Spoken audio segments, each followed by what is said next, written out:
guys, ito na yung yata yung inutukan nyo. Ito na lang binili ko guys. Chocolate.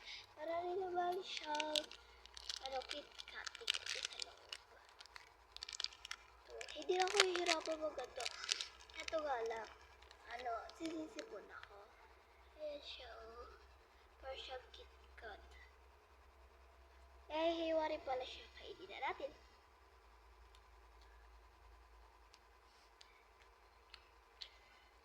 Ang sarap.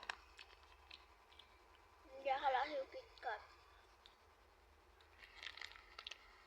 Ang flavor niya is orange. Ayan.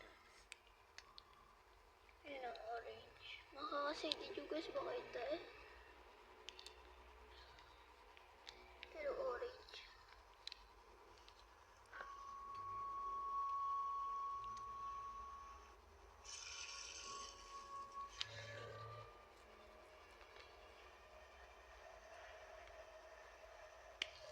Masarap naman siya. Ito na guys ito na kanya.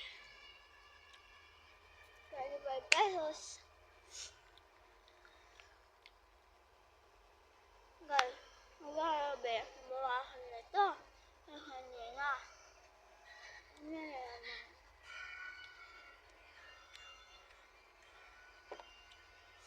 Bye-bye.